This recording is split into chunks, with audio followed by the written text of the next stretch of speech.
고넬료는 이방 사람입니다. 그럼에도 불구하고 하나님 앞에 영광 돌리면서 그가 신실한 믿음의 삶을 살았던 것을 기억해 볼 수 있습니다. 본시 유대인 중심, 유대교 중심의 역사가 계속 진행이 됐었죠. 예루살렘 중심으로 하나님의 역사가 진행된 듯 보였습니다. 그런데 오순절날 마가다락방에서 성령 충만한 역사가 있은 이후에 새로운 시대의 전환적인 변화의 역사가 나타났습니다. 교회의 시대가 본격적으로 시작되었죠. 이 교회를 하나님께서 택한 사랑하는 제자들, 백성들을 통해서 친히 큰 역사를 진행케 하시고 교회를 세워나가시고 그리고 과정을 겪게 하시고 마침내 열매를 맺도록 함께 주셨는데 모든 것을 하나님께서 주관적인 주권적 능력으로 역사해 주셨습니다. 하나님은 전지전능하신 분이고 무소부지하신 분입니다. 못하실 것이 없는 분이죠. 우리 인생들처럼 실현하거나 또 여러 가지로 연약함이 있는 분 아닙니다. 모든 것이 능하시고 충만하신 분입니다. 완전하신 분이십니다. 그럼에도 불구하고 하나님께서 교회의 역사를 진행하실 때 사람을 통해서 이 역사를 진행하셨다는 것은 참 신비스러운 것이고 감사한 것이죠. 여러 인물들이 있지만 오늘 본문의 고넬료는 특별히 이방인 중에서 택하셔서 하나님께서 쓰신 인물이라는 것이 특이점입니다. 생각 밖의 인물을 하나님께서 불러주셨다는 거죠. 그것도 베드로와의 관계를 통해서 하나님 나라의 확장 사역을 진행하게 하시고 땅끝까지 복음 증거하는데 놀라운 변화의 역사를 진행하셨습니다. 우리가 일반적으로 생각할 때 베드로는 어떤 사람입니까? 유대인 중심으로 복음을 증거해서 하나님의 뜻을 이루는 사람이었습니다. 그런데 예외적인 역사를 하나님께서 진행해 주셨습니다. 왜 그랬을까요? 베드로의 마음속에 있는 고정관념을 깨트리시고자 하시는 하나님의 뜻이 있으셨던 거죠. 하나님께서 오늘 저와 여러분들을 쓰실 때 인간적인 우리 자신의 고정관념이 너무 가득 차 있으면 하나님이 쓰시기에 합당치 않다고 생각하십니다. 그래서 만들어서 쓰시죠. 변화의 삶을 살도록 하셔가지고 고쳐서 쓰신다는 것입니다. 베드로의 생각에는 유대인 중심의 사역이 맞다고 생각했습니다. 생명의 복음을 증거하는 것, 예수님이 그리스도라는 사실, 그분이 메시아이고 그분을 통해서 구원의 역사가 있다는 사실, 이런 놀라운 변화와 감격스러운 기쁜 복된 소식, 복음의 소식은 유대인 중심으로 본토 사랑하는 형제 자매 중심으로만 전해지는 것이 맞다고 생각을 했던 거죠. 하나님께서 기뻐하시지 않았습니다. 그래서 그의 생각을 깨트리시기로 하나님 작정하셨는데 그 과정 가운데 오늘 특별히 고넬료라고 하는 인물을 하나님께서 등장시키셨다는 것입니다. 물론 베드로 때문만은 아닙니다. 오늘 본문 말씀 문맥상 보면 고넬료가 마음속에 소원을 품고 있었다는 사실을 우리는 깨닫게 됩니다. 자, 1절을 보세요. 가이사랴에 고넬료라 하는 사람이 있으니 이달리아대 부데라 하는 군대의 백부장이라. 그가 경건하여 온 집안과 더불어 하나님을 경외하며 백성을 많이 구제하고 하나님께 항상 기도하더니. 자, 하나님께서 쓰시는 사람에 대해서 약 세 분류로 나눌 수 있습니다만 오늘 본문의 고넬료를 통해서 생각해 보면 첫째는 경건한 사람을 하나님이 불러 쓰신다는 겁니다. 자, 경건이라고 하는 의미가 뭘까요? 어떤 정말 소중하고 귀하다고 생각하는 것을 적극적으로 실행하기 위해서 마음을 모아 나가는 헌신적인 삶의 행보다. 자, 국어사전적인 의미를 조금 빌려가지고 생각해 보는 거죠. 이것이 옳다고 생각하면, 이것이 진리라고 생각하면 그것을 이루기 위하여서 마음을 다하고 뜻을 다하고 성품을 다하여 최선의 삶을 진력하는 그런 모습, 그것이 경건이래요. 여러분, 오늘 저와 여러분들은 경건한 사람 아니겠습니까? 하나님이 기뻐하시는 일을 위하여서 진력해 나가는 것입니다. 우리가 행하는 생업의 역사, 직장과 사업장도 뚜렷한 목적이 있죠. 하나님 영광을 위해서, 하나님을 기쁘시게 하기 위해서 하는 겁니다. 이렇게 목적을 두고 나가면 타락할 일이 없습니다. 이런 목적을 두고 나가면 선한 영향력을 끼치면서 하나님을 기쁘시게 하고 이웃을 기쁘시게 할 수 있는 겁니다. 그래서 무슨 일을 하든지 어떤 생각을 갖고 쫓아나가서 삶을 이어나가든지 하나님의 영광을 위해서 하나님을 찬송하고 그분을 기쁘시게 해드리기 위해서 한다고 한다면 목적이 선하기 때문에 과정도 선합니다.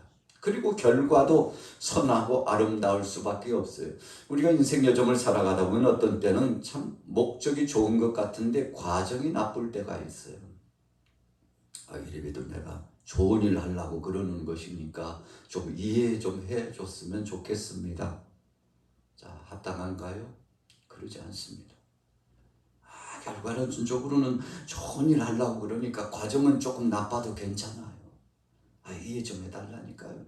세상에 사람들이 어떻게 고지고대로 그렇게만 살아갑니까? 요령도 필요하고 때로는 이래저래 세상적으로 볼 때 꾀도 필요하고 지혜도 필요한 거지 라고 말할 수 있죠.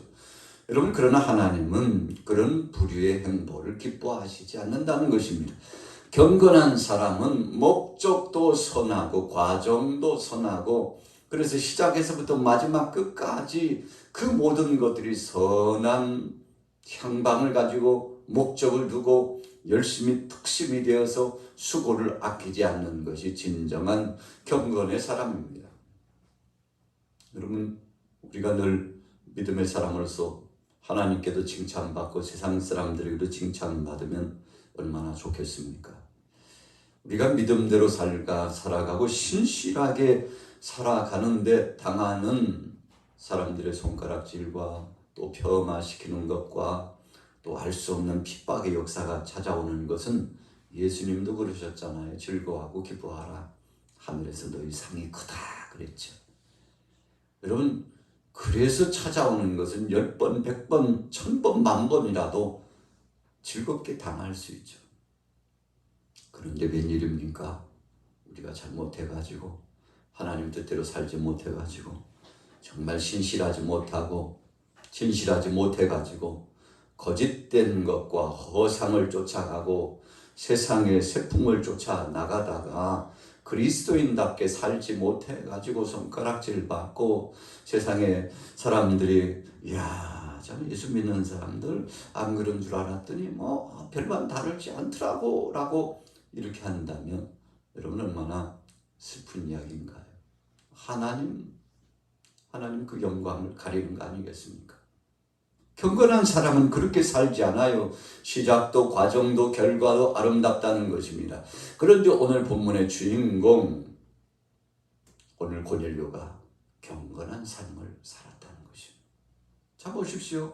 2절에 그가 경건하여 온 집안과 더불어 하나님을 경외하며 그랬어요. 여러분, 경건한 사람들은 하나님 중심으로 살아갑니다. 그래서 변치 않습니다. 하나님도 인정하시고 사람들도 인정하는 겁니다. 자, 두 번째, 고넬료의 모습은 어떤 사람이었습니까? 구제하는 사람이었는데, 구제라고 하는 것은 하나님이 주신 은혜를 알고서 주님, 내가 이런 은혜를 받고서 어떻게 해야 됩니까? 주님의 사랑을 받았는데 어떡합니까? 그러면 하나님께서 우리에게 영적 자각과 능력과 음성과 방향을 설정해 줍니다. 받은 은혜대로 해야지. 내게 받은 사랑대로 너도 실천해야지. 여러분, 그래서 하나님이 주신 은혜를 알고 그 은혜 감복해가지고 주님 사랑 받았는데 갚을 길 없어서 감사해가지고 주님께 받은 것을 나도 전해야지. 그래서 때로는 물자로 전하고 또 헌신하고 봉사로 전하고 따뜻한 선물로 전하고 이웃을 선대함으로 전하고 끊임없이 대가를 바라지 않고 상대를 향하여서 그리스도의 사랑으로 나가서 무엇을 하든지 먹든지 마시든지 하나님 영광을 위하여 하라고 했고, 그리고 주님 앞에서 하듯이 하라고 그랬으니까 신실한 믿음을 갖고 그렇게 상대를 배려하고 봉사하는 마음을 갖는데, 여러분 이것이 구제라고 하는 기본 원리의 아름다운 모습입니다. 구제는요, 그래서 한쪽 손도 모르게 하는 것입니다. 하나님께서 기뻐하십니다. 구제하는 것은 하나님 앞에 꾸이는 것과 같다고 말씀하셨는데, 사람들과의 관계 속에서 행한 행보지만, 그런데 사람들과의 관계 속에서 했다고 생각하지 않고 하나님 앞에서 하나님 앞에 해드렸다고 생각하고 그런 마음으로 하니 시험 들 것도 없고, 그런 마음으로 하니 시작도 즐겁고 과정도 기쁘고 마지막 열매도 아름답고 풍성한 존귀하고 보배로운 것이 설정될 수밖에 없다는 거죠. 자, 오늘 고넬료가 구제를 해도 그렇게 했다는 것입니다. 그러니 하나님께서 기뻐하실 수밖에요. 자, 마지막 세 번째로는 무엇인가요? 자, 2절 후미에 보니까 하나님께 항상 기도하더니. 여러분 참 경건의 사람, 믿음의 사람, 하나님의 사람들은 하나님 뜻대로 살고자 손을 품고 행하여 경건의 표를 가지거니와, 두 번째는 나 자신이 받은 이 은혜를 이웃에게 갚기 위해서, 이것이 신실한 믿음의 사람의 행보의 표라고 생각했기 때문에 나만 누리지 말고 나누기 위해서 복음을 전하고 그 복음의 플러스 알파 상대를 배려하고 사랑하는 봉사와 헌신을 통해서 섬김의 사역을 계속 진행했는데, 거기서 끝나지 않고 이제는 하나님 앞에서 정말 끊이지 않는 연속적인 기도 생활을 했다는 것입니다. 여러분 기도라고 하는 것이 뭘까요? 우리가 영적으로 호흡하는 것이라고 했죠. 숨을 쉬는 것이라고 했습니다. 하나님과 나 사이에 소통하는 겁니다. 하나님의 뜻을 우리가 알기 위해서 기도한다, 이렇게 생각할 수 있죠. 아버지의 마음을 알아서 아버지 뜻대로 살기 위해서 기도하는 겁니다. 아니, 목사님 그게 기도가 아닌 것 같은데요. 뭔가 하나님 앞에 얻기 위해서 구하는 것이 기도 아닙니까? 여러분 그것이 아니라고는 할 수 없지만 더 중요한 본질은 하나님 아버지의 뜻을 알기 위해서 기도하는 겁니다. 그래서 하나님과 나 사이에 닫혀진 이 문을 활짝 열고 그분의 뜻, 그분의 섭리를 깨달아 그분의 계획하심을 알아 그분 뜻대로 살아가고 충성하고 헌신하고자 기도하는 것인데, 여러분 이런 관계가 계속 이루어지면 우리가 영적으로 건강하게 되는 거죠. 왜 그렇습니까? 생각하는 것이나 말하는 것이나 행하는 모든 범주가 아버지의 뜻대로 생각하고 아버지께서 기뻐하실 일을 행하여 진행하고, 그리고 나서는 하나님 영광을 위하여 마지막 궁극적으로 결과가 나오는 것이니, 자, 기도가 알질 수밖에 없죠. 여러분 육신의 소욕을 목적을 두고 뭔가 얻기 위해서 기도하면 정욕적으로 기도하게 되는 거 아닙니까? 그래서 야고보서 말씀에 보니까 너희가 얻지 못하면 구하지 아니하며 구하여도 받지 못했다면 정욕으로 쓰려고 잘못 구한 거지. 한번 생각해봐. 하나님께서는 구하는 자에게 주시지 않은 적이 없는데 혹시라도 얻지 못했다면, 뜻을 이루지 못했다면, 응답받지 못했다면 잘못 기도한 것은 아닌지 돌이켜보라는 것입니다. 여러분 그래서 기도라고 하는 것은 하나님 뜻대로 소원을 품고서 하나님의 영광을 드러내기 위해서 그분의 선하신 섭리를 우리가 다시 한번 마음속에 정착해 뿌리를 내리기 위해서 하는 것이 기도라고 하는 거 아니겠습니까? 그래서 우리가 주기도문을 보면은요, 하나님 나라가 이 땅에서 이루어지기를 소원하고, 그리고 하나님께서 우리를 용서하신 바와 같이 이웃을 나도 용서하는 자가 되게 하옵소서. 그래서 하나님 나라에 주님 앞에 장차 가서 주님 배울 때 부끄럽지 않고 당당하게 주님 앞에서 주여 주님이 나를 용서하신 것처럼 나도 용서하면서 살다가 이처럼 주님 앞에 감사함으로 왔사옵고 여러분 이렇게 진솔한 고백을 할 수 있게 되는 거 아니겠습니까? 그래서 주기도문의 본질 예수님께서 기도를 가르쳐 주시면서 그 기도의 정석을 나타내 주셨는데 하나님 아버지의 뜻을 알고 그 뜻대로 기도하라 이렇게 주기도문을 일축하면 우리가 바로 그런 섭리적인 관점을 체득하게 되는 것이죠. 자, 오늘 고넬료가 그랬습니다. 그래서 그는 경건한 사람이요 구제한 사람이었으며 기도가 끊이지 않는 사람이었는데 이렇게 하나님 뜻대로 살아가는 사람을 하나님께서는요 베드로를 통해서 베드로야 너 만나야 될 사람이 있다. 그리고는 고넬료를 만나기 전에 그가 환상 중에 이 보자기 환상을 통해서 레위기서에 말씀하고 있는 온갖 가정스러운 것들이 거기서 터져 나왔는데 그것을 먹으라고 하시네요.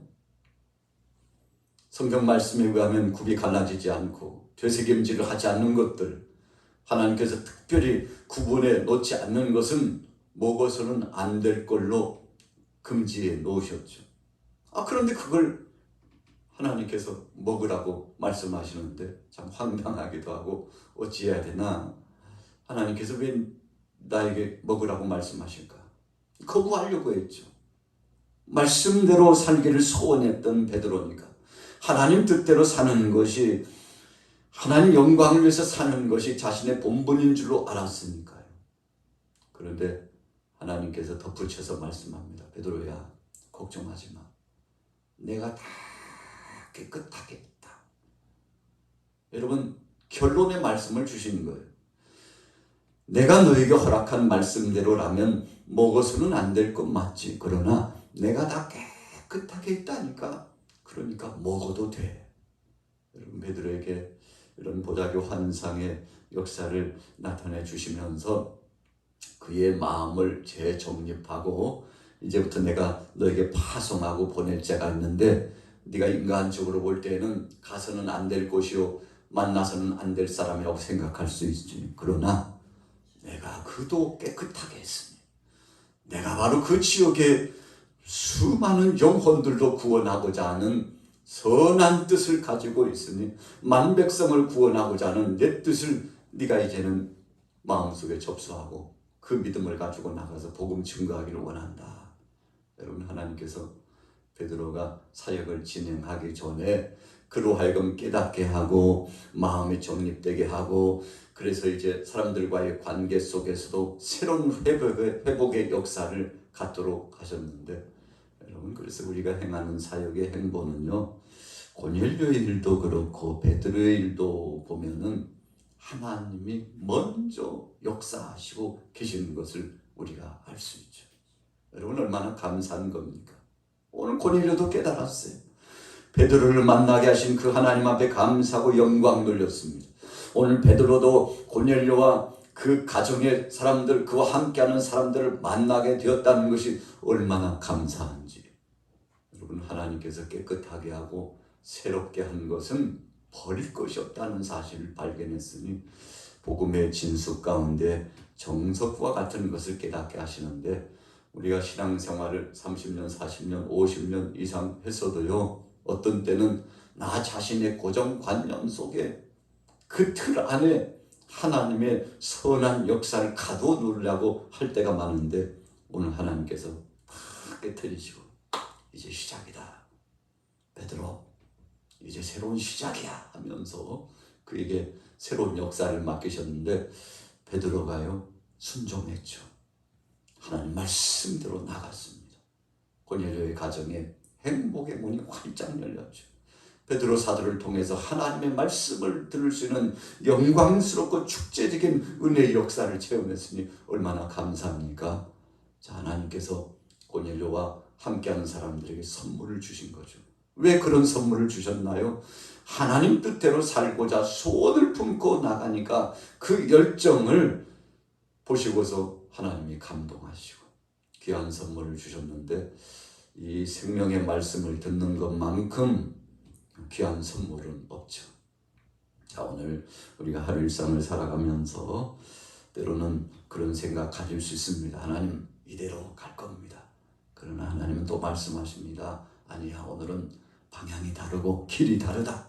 새로운 역사가 시작된다 말씀하실 때 그것이 주의 뜻이고 주님의 말씀이라면 정말 진심을 가지고 중심으로 헌신하셔서 주님 앞에 영광 돌리고 오늘도 좋은 날 복된 역사 있으시기를 예수님의 이름으로 축원합니다.